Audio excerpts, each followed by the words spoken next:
Hello everyone. I'm going to be making a documentary of a stem cell transplant that I'm going to be going through for Crohn's and RA. So each video is just going to document a little bit more information, and I'm actually going to be recording when I go through the transplant too.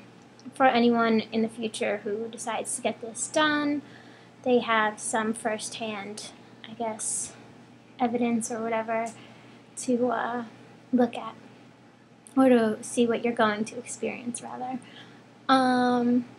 So first off, I would like to tell you about what the stem cell transplant is.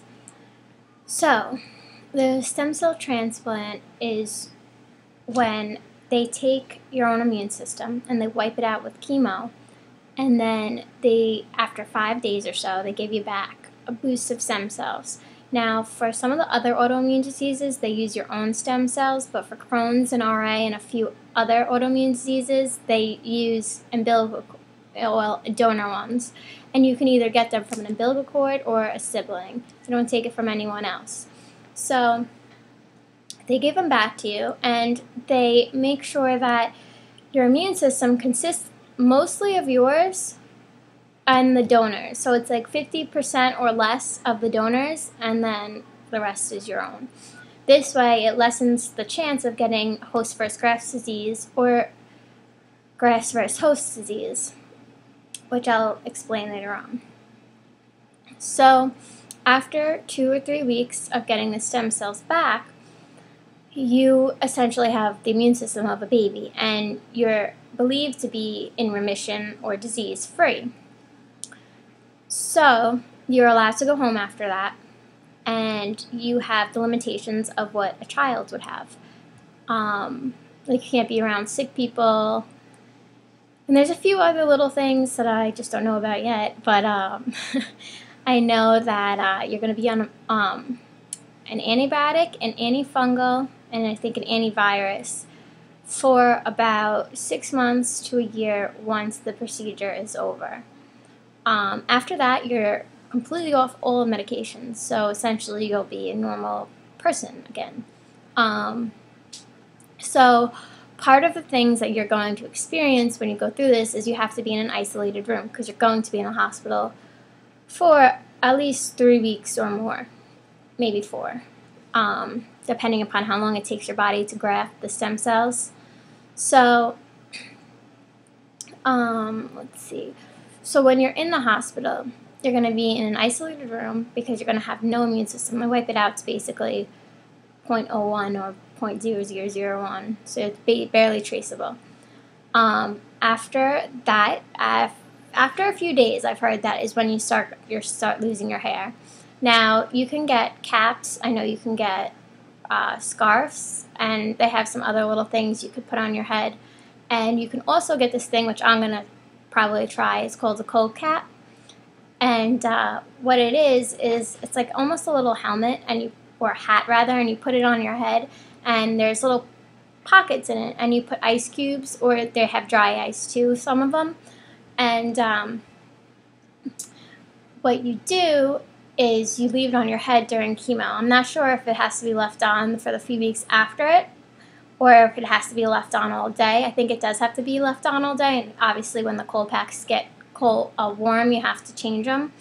But you leave them on, and it makes you lose, supposedly, the bare minimal of hair. So it's really good for girls, especially someone young like me who doesn't necessarily want to go bald. So there's that. I know that when you get out, you can't be around, you're not supposed to be around like small children and sick people, because they're obviously the people that would have the most germs and disease. But if you are, they said nobody's had trouble so far. The doctor who's been doing this has been doing it for, I think, over 20 years. And he's done over 1,500 stem cell transplants for all different autoimmune diseases. Nobody so far has gotten a bad case of host versus graft disease, or the opposite. But there have been a few cases that haven't grafted, which means that your body and the stem cells didn't take to each other. But those people still had success with going into remission, or at least a lesser case of the disease.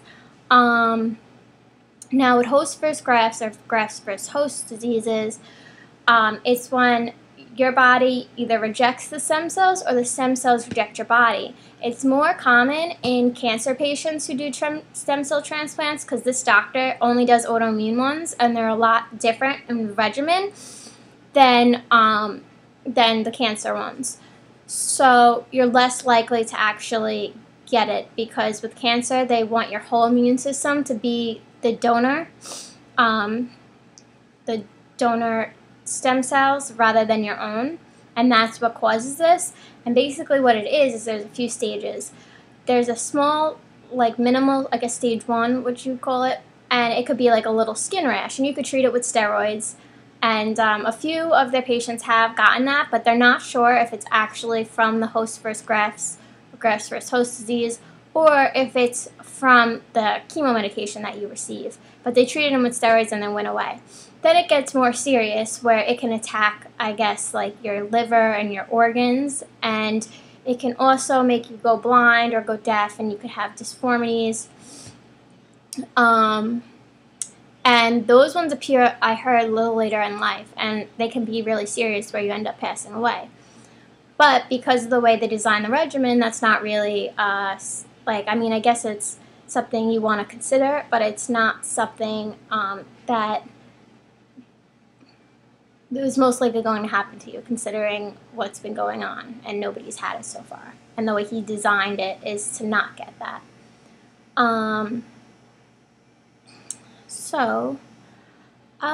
This is only taking place in Chicago at Northwestern Memorial Hospital.